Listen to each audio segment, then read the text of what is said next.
Hej så folkens, og hjertelig velkommen til den her Eventyr Simulator multiplayer, hvor vi spiller sammen med mit firma, Nick Bentran, som I kan se på Niklas herovre, og på Jonas, og på Emre, der holder ved siden af os. Sig lige hej, drenge. Halløj. Så. Niklas, er du der? Niklas, er du levende?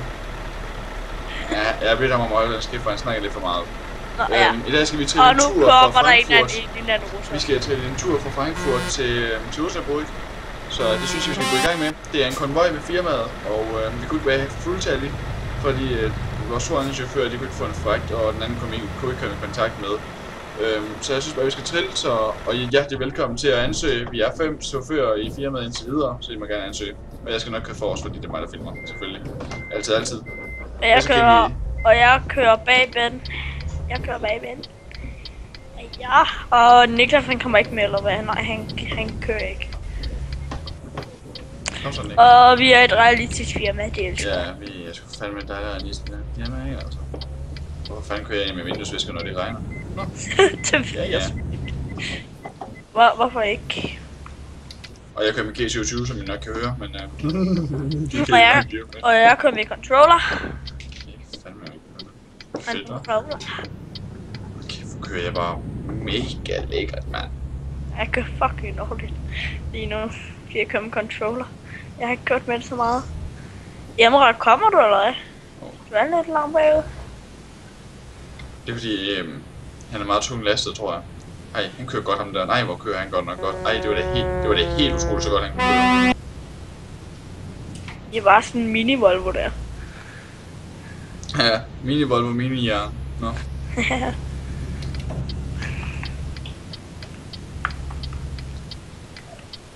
Ja, det er godt, du kan holde for ordet. Du er simpelthen så dygtig.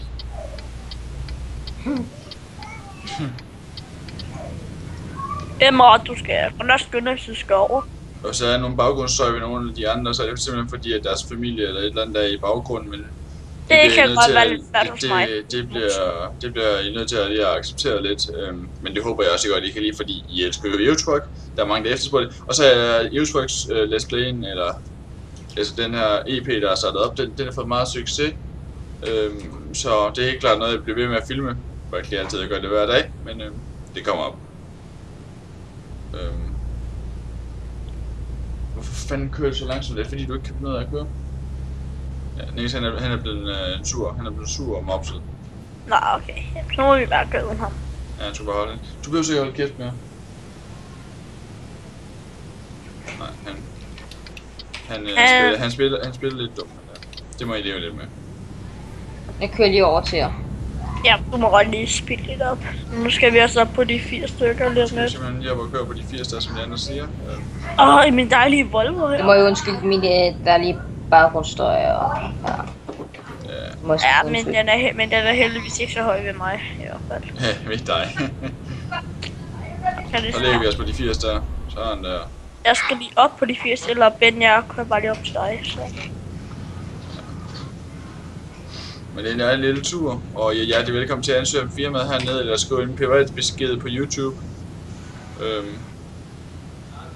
Så kan I komme med i firmaet. Og så kan vi, altså jeg filmer, fremover der, multiplayer, det kan enten blive med gæster, eller med firmaet, eller med mig selv. Men det bliver mest med firmaet, vil jeg tro. Fordi firmaet, det var det, der var ideen med det hele. Så det er også det, jeg regner med at gøre, ikke? Så, men der er lidt baggrundsstøj, så det bruger jeg på at gemme, jeg bruger på at dæmpe det. Må jeg lukke lige min dør? Så, og vores chauffør, han kører lidt op i røven af os, men det må vi lige... Nej, jeg kører 2 meter fra dig lige nu. Så bliver det den her side, fordi vi skal lige ud. Så følger vi altid Ben, han optager, og han er... Og nu kom tilbage. Og jeg er chefen, ikke altså? Sådan er jeg tilbage, guys. Det lyder godt, du. Har lukket min dør. Jeg kører med de 80 bag dig. Ja. Jeg ved ikke, om alle chaufførerne er i numsen af hinanden, men... Jeg kører lige hurtigt op til jer. Han Emre, han bliver af. Jeg er lige bag dig næsten. Jeg kører lige hurtigt op til dig. Ja, okay. Men hvis du kører op i røret, så bliver jeg sur. Okay. Og så kommer jeg til at køre ind i Ben, fordi du skubber mig. Og det kan vi ikke have. Nå, er der nogen, der skal på tanken? Ja, nej tak. Jeg har fået mad. Altså hotdogs. Ja, det har jeg også. Og jeg har også fået tanke, så... Jeg er træt. Jeg plejer at spille mig der.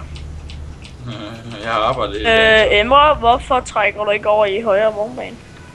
Fordi... Det ved jeg ikke. Det er det. Nå, skal vi lige køre ind på tanken og så ud igen? Nej. Og hvad laver du, idiot, mand? Ja. Jamen Emre, du skal ligesom trække i højre side. Det er meningen med last. Det er de danske regler. Eftersom vi er danskere, ikke? Russerne lige kører efter deres egen hovedsregler. Men, ja, og bare køre op ad bakkerne, jeg ved ikke hvad. Ja, må du gerne trække ind til højre. Ja, tak for det. Ben? Ben, kan du godt huske ham der, som der hele tiden prøvede at køre ind i mig? Ja, det var faktisk... Fuck, det var irriterende, mand. Det var en eller anden russer, der var prøvede bare at køre ind i mig hele tiden. Jeg synes faktisk, det var lidt sjovt. Ja, og så holdt jeg bare stille, og så prøvede han bare at køre ind i mig. Ja. Det var sgu gode tider, det var det altså. Nå, fandme griner. Jamen, det var jo på et par dage siden. Et par dage siden? Ja, det må det sgu nok være. Ja, jeg tror, det var i forgårs. Nej, ikke i forgårs. Det var i hvert fald et par dage siden.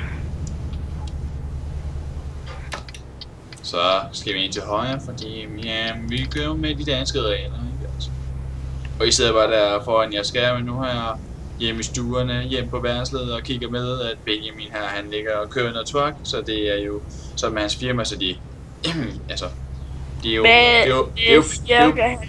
jo pissehyggeligt at sidde derhjemme, ikke også, og se den her video, fordi, altså, det er jo lastbil, ikke? Lastbil, det er jo det bedste. Det er det bare. Har jeg også lidt blå skrift foran mit navn, eller hvad sker der? Det er noget, som du kan gå ind i indstillinger. Ja. Men det er nok lidt dumt at gøre lige nu. Det må man nok sige. Og jeg har, nu truller vi bare. Jeg gider ikke sige det. Altså, triller, det lyder sådan gammeldags. Vi truller. Ja, vi truller. Vi truller. Truller for fanden. Vi truller. Okay, det var så ikke planlagt. Nå Ben, hvor mange tons kører du med? 9? Ja, det mener jeg. Emre, hvor mange tons? Ja. Nej, jeg kører med 15 tons. Jeg kører med 16 ton. Sand. Sand. Ja, jeg kører med 15 tons træbræk eller et eller andet. Jeg kører med suppe. Nej, jeg sagde suppe. Nå, men det er også næsten det samme. Med suppe, what? Nå Ben, hvor hurtigt kører du? 80. Altså præcis? Ja, præcis. Det gør jeg også. Det gør også mig. Altså, og det er 80 derude af. Derude af. Derude af. Lad være med at lytte. Og lave lang fly. Man kan få et bøde for det i virkeligheden, ikke? Det er Undskyld. Puha. Det accepterer jeg bare ikke. Og nu kører de 75 der. Ja, det havde jeg sgu også sagt, hvis det var dig. Fuck, jeg får ondt i mit højre øre, mand. Nå, men jeg har ondt i mit venstre øre. Det er lige omvendt. Ej, det siger du ikke? Jo, det er også. Det gør jeg. Hvor er det henne? On the road again. Vi skal bare en tur på vejen igen. Og der er 2 timer og 45 minutter tilbage i spilletid. Så.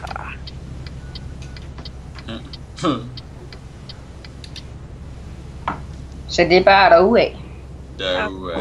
Derude. Copywriting coming. Så, scanner, kom ind, øjen, lad være med at dytte, ikke også? Det er kraftigt, det er typisk de russere, det er simpelthen så dumt, altså. Og det er bare dyt. Så længe det ikke er Putin, der ligger og kører, så er jeg sgu glad. Så har han pumpet hele motorvejen, det vil vi gøre så godt.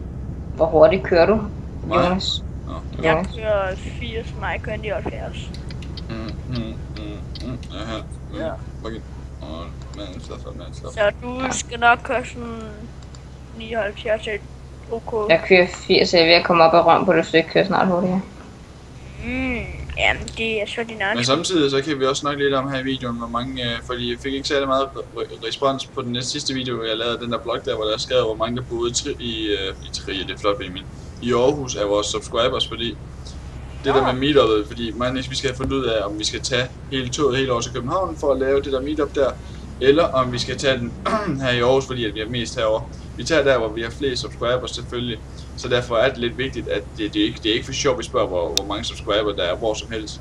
Så det er meget vigtigt, at I skriver nede i kommentarfeltet, for eksempel det der med, at I skal ansøge om at komme ind i firmaet, hvis I har lyst, og om I bor i København, eller om I bor i nærheden af Aarhus, eller hvordan det beledes, fordi vi laver et meetup, når vi runder de 1000, for simpelthen at lave en special ud af det, og der vi bliver filmet på stedet. Vi filmer, at vi laver meetupet selvfølgelig. Selvfølgelig gør vi det. Det er flot. Selvfølgelig gør vi det. Hvem fanden er det, som har hørt musik i baggrunden? Det er Kim Larsen med tag mig med til helvede, tag mig med. Ej, må jeg? Hvis jeg er der, hvor man brænder om, så skal jeg selv til dig hen. Og det var bare lige fra Kim Larsens perspektiv. Der har bare ikke også kommet en grænse, mand. Der plejer altid at være 7000 grænser over i Paris, mand. Ja, i Paris? Ja, lad os derovre af. Det er fordi, de ikke vil have, at vi smuldrer ris ud af Paris. Ja, det er sindssygt. Hvor mange der er? Ej, der er I vandrer. Invader. Eller hvad det står. Ja, det skal sgu nok passe, ikke? Indvandrere. Indvandrere. Det er godt. Så altså ikke bliver racist eller noget, men... Så hun skal... Ej, det er en fin Mercedes, vi kører i. Vi kører 2 Mercedes og 2 Volvo, jeg tror. Nej, en Volvo og 2 Mercedes, fordi Nick han er ikke med. Ja, men han er ude i horisonten, kan jeg se på tab, så det er dejligt, at... Så han kører med. Ja, men så er vi 2 Volvo og 2 Mercedes. Og der kører en med fuld skrote eller noget, mand. Altså, jeg må sige, altså, det er lige før jeg overvejer, at tage de der 2 traktormotorer ind i Volvo-motoren, for simpelthen at få lidt ekstra hestekraft. Det ser sådan ud. Og jeg er med at miste min stemme, så det er jo ikke så dyrt. Ja, skuespil incoming. Du skal bare tige stille, kan du? Hvordan kan jeg tige stille? Det ved jeg ikke. Okay, tige stille. Tige.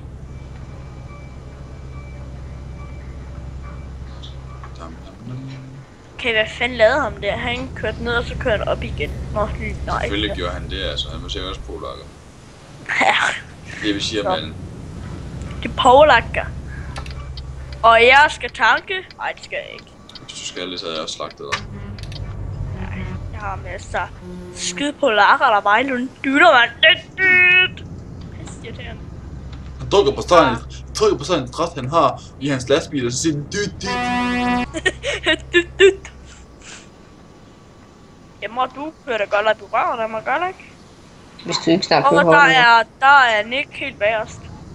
Ja, det er helt rigtigt. Det er fuldstændig rigtigt. Det er godt, du orienterer. Lad være med at dytte. Det er godt, du orienterer dig i spejlet. Det er simpelthen et totalt turn off. Så ser jeg så bare det der i en video. Beep. Beep. Nå, Ben, nu kommer jeg overhælder dig. Det gør du så nok også. Nej, det gør jeg.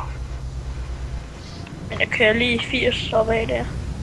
Derude af. Okay, nu kører jeg 70, wow. Så ja, det der plan med det er, at vi får sådan et stort, et firma, der bliver rigtig stort, håber vi. Afhængig af, om vi spiller Eurotruck, og hvor mange der spiller, og hvor mange der vil i firmaet. Og dem der tænker, jamen jeg har Eurotruck, jeg spiller kun singleplayer, jeg spiller ikke multiplayer. Jeg vil godt hjælpe folket med at få Eurotruck multiplayer. Jeg har hjulpet en af vores chauffører, jeg tror faktisk det var dig, Jonas, var ikke der? Nej, det var ikke mig. Du har ikke hjulpet mig i hvert fald. Nå, det var en anden af vores chauffører. Der hjalp jeg vedkommende med at få multiplayer, og det gik meget godt, og han var glad for at hjælpe dem, så altså, jeg vil godt hjælpe folk, så I kan bare ansøge selv, om I ikke har multiplayer, det finder vi ud af. Og så planen var, at vi fik sådan en stor firma, og så blev vi en stor konvoj, og så kørte vi rundt i Europa, og så alle dem, der er Skandinavien, de får sådan en special på det, og dem, der er Skandinavien, kun kører mod Skandinavien. Fordi Skandinavien det er mega fedt, og vi har hovedkontor i Aalborg og i København, derfor var det også vigtigt, at det sagde jeg også tydeligt i videoen, at man selvfølgelig skulle have Skandinavien, fordi at det var der hovedkontorerne lå, men vi har også nogle små hovedkontorer her i Tyskland nogle steder. Men så var det der med at få en stor hovedkontor, eller når jeg får en stor konvoj, så man kunne filme med en stor, med hvad, 20 lastbiler bagved eller sådan noget, ikke? Det vil nok være lidt overdrevet, men... 500 subs, altså det er 47, det er ellers ved ikke. Okay. Ja, jeg kan godt følge det. Men nu er vi simpelthen ankommet til Istanbul, og jeg skal simpelthen ind og aflevere herhenne, så det er det, jeg gør. Det skal jeg ikke, så vil jeg... Og så mødes vi simpelthen på værkstedet, og så afslutter vi simpelthen videoen derhenne, vil jeg tro. Det tror jeg, det er perfekt. Den aftale, og jeg skal godt lige købe garage. Så vi ses du. Ja, det er godt. Ikke altså. Ej, så bliver det kraftigt meget rødt. Du skal ikke køre for rødt. Du skal ikke køre for rødt. Jeg kunne ikke stoppe. Ej, men der er noget, der hedder bremser, ikke? Jo, men det kan godt være lidt svært, og jeg prøvede at bruge håndbremsen, men den kunne ikke lige stoppe. Så er jeg noget lige over. Ej, Nick, han skal også hen og aflevere der. Det er simpelthen super. Det skal jeg ikke. Hvad med dyt? Og der er en Volvo-forhandler, ja! Ja, en Volvo-forhandler, det er fandme super. Hvor lækkert. Osnabrück fundet. Fundet, den er fundet, den er ikke fundet, den er fundet. Ja, Osnabrück fundet.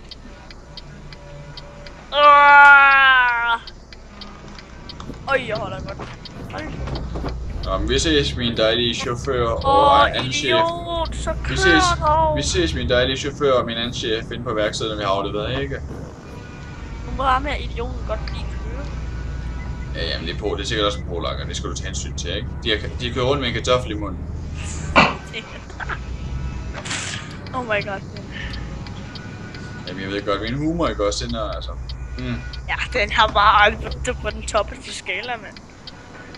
Nå, men nu er så ved værkstedet. Ej, hvorfor kører han så langsomt? Han kører som en spas om der, mand. Wow, det var så ikke det, jeg havde regnet med min fik. Og selvfølgelig er der en masse meget YouTube, at de kan se alle de her træler, der ligger og danser rundt. Men det er fordi folk lige kan finde ud af deres træler ordentligt, men det kan jeg simpelthen ikke gøre noget ved. Og vil jeg lige Niklas bakke ind først. Du vil først, eller hvad? Du bakker bare ind først. Min står er ikke først, ikke?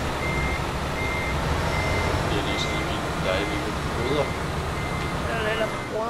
Og så er der selvfølgelig en eller anden total idiot, der blokker for indgang af ham. Nu bakker jeg simpelthen ind her. Han bliver lige reportet der. Report. Blocking. Nu skal jeg bare lige vente på, at han bliver bandet. Han flyver det bare rundt inden der borgen der, var. Og Nick. Nu skal du nok se, den flyver lige rundt og danser lidt. Det er sikkert også kartofler. Det ved jeg ikke, altså. Idiot, mand. Polakker. Nej, jeg har ikke noget imod polakker, men de kører lort. Nogle af dem i hvert fald, de kan godt. Det var lidt svært. Og nu skal jeg lige aflevere, så... Og jeg kommer 5 timer for sent, så det gør jeg ikke. Jeg kommer 5 timer til tiden. Hvor man siger, at jeg kunne godt lige have ventet lidt. Ja, du kunne, men det gjorde det ikke. Nej, det var bare en joke, der er kun 45 minutter tilbage. Nej, jeg kan ikke tro på det. Eller lad være. Ja, eller lad være. Sådan der. Og så skriver jeg lige ned, hvor meget jeg fik, hvis jeg kan. Jeg skal du ind på værkstedet. Hvad? Og Nick. Og jeg fik præcis 40.000 for det. Ja, det var han. Kan jeg se på.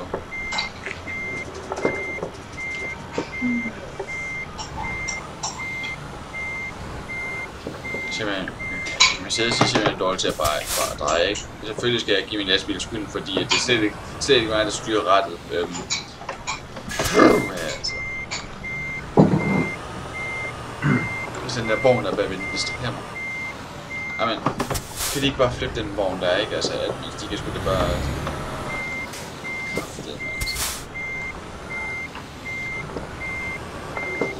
Se nu der. Ej, det ser sgu ud. Nej, hvor er det sgu. Sådan der. Så kommer jeg over til værkstedet, når jeg lige har købt med en garage. Jamen, det er smukt. Guys, kan vi bare mødes op på hotellet egentlig? Det er nemmere, så er der heller ikke 400 folk. Hvad sker der? Hallo? Er det en bot der, eller hvad? Hvor mødes vi? Ved ham der, man så køn bare Hvor mødes vi henne? Stadigvæk det, der jeg sagde første gang ved værkstedet, hvis man hørte efter. Ben, kan vi ikke, smutte Det er over nødt til at gøre sådan der. til hotellet i stedet for? Det beklager YouTube, men det er fordi, at den borger, når der er en vogn om bagved. Det kan jeg simpelthen ikke gøre for. Det beklager jeg meget. Så vi mødes stadig over på værkstedet. Ja, men... Hvorfor ikke hotellet? Fordi jeg siger det... Okay, så mødes jeg over på hotellet, jeg er ligeglad. Godt. Fordi jeg var men, lidt... det er simpelthen fordi, jeg vil alligevel komme for sent, så det er lidt lige meget for mit vedkommende. Altså, jeg vil selvfølgelig gerne tjene pengene ved at køre den på plads. Hvad fanden laver du, Men Emre, man? Prøv at overhælde ham, eller hvad? Men problemet var bare også, at førhen der havde jeg flere... Gider du godt være med at afbryde mig, eller hvad? Men problemet var bare foran, da jeg skulle have vognen, der var jeg kommet for sent eller noget, der havde jeg de antal timer, jeg skulle have for at køre over. Men så alle vores chauffører, både Emre og Mathias, de havde simpelthen mistet deres vogn og kunne ikke finde deres vogn og sådan noget. Det skulle jeg vente på, og det tog jo også timerne for min vogn, så jeg alligevel komme for sent. Men det ville kun give mig en lille bøde, og jeg vil stadigvæk få, få beløbet for den vogn, jeg skulle aflevere. I hvert fald den største profit af den, men altså, sket, ikke? Altså, og så gør det ikke bedre, at de der polakker eller russer, eller hvad fanden er, de ikke kan finde ud af at bakke deres vogn ordentligt på plads, og simpelthen købe deres vogn, eller købe vognen på ordentlig måde. Købe vogn. En vogn. Jeg tror ikke, man køber vognen. Gør man det? Guys, man køber ikke vognene, vel, man henter dem, ikke også? Og hvad laver den ikke? Han bare rejne lidt helt andet sted. Ja, selvfølgelig gør han det. Det kan være fordi, at han vil have dig til at holde på den her plads, som vi holder på. Eller som der er ved siden af Emre. Nu skal vi lige mødes med de andre guys, og så... nu er jeg ved at få hit også, altså. Ej, hvad noget. Så det er dejligt at se, at Niklas har fundet mig på hans MacBook, altså. Jeg tror, jeg smutter i seng efter det her. Det kan jeg godt forstå, det gør vi også selv, fordi vi skal hjælpe i morgen med at flytte ned i vores hus. Så I skal nu flytte i hus, eller hvad? Ja, det har jeg sgu da fortalt dig for 100 år siden. Nej, det er jeg ikke. Du har bare sagt, at du skulle hjælpe I skulle hjælpe jeres mor med et eller andet. Så ved du det nu. Surprise! Surprise, motherfucker. Nej. Surprise! Nå, så vinder vi spændende på Ben, hvilket er kongen. Så ja, jeg ser, at man har en konge over alle sammen, altså. The king coming, man.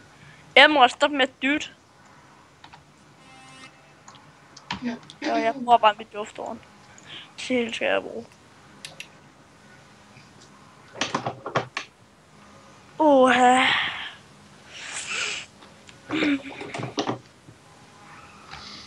Ej, jeg kan næsten ikke engang vente på en gang. Se nu der, ej, det er simpelthen super, jeg kan godt lide. Så Ben er på vej, kan jeg se på 3 kilometer. 3. 3 kilometer. 2. Ej, og så kommer den der, det er simpelthen super. Ej, du kan lave for den, kan jeg se på tab. Jeg holdt også for rødt. Har du taget hensyn for, at jeg holder for rødt lys, eller hvad? Nej, det havde du ikke vel? Nej, godt så. Jeg vidste ikke, du holdt for rødt. Og nej, der har vi kongen. Der kommer han jo, altså. Så er det bare, altså. Så er det bare. Du hopper lige sådan op ved min skærm. Ja, men altså, det er fordi, jeg kommer højere afsted, ikke? Så er det bare. Og der holder den ikke helt derovre. Nick, I like it.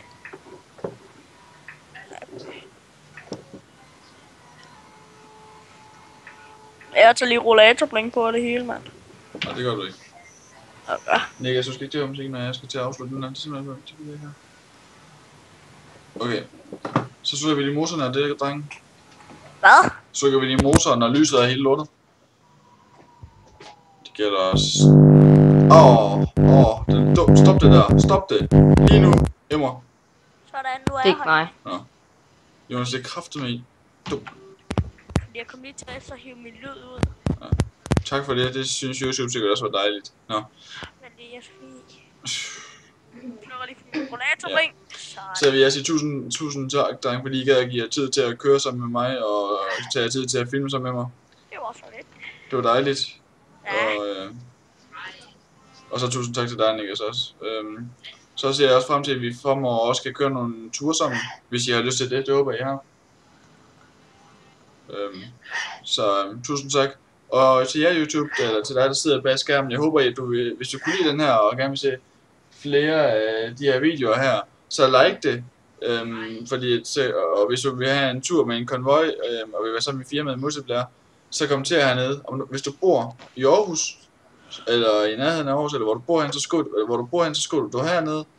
Og hvis du så bare kunne lide det, og hvis du ikke kan lide det, så dislike, og så skriv, hvorfor du ikke kunne lide det, så det kan jeg bruge til rigtig meget. Tusind tak, fordi I gad at se med derude. Vi ses derude i næste EP af Euro Truck Simulator, eller Flash. Hej hej. Sig hej, dreng. Hej hej. Hej.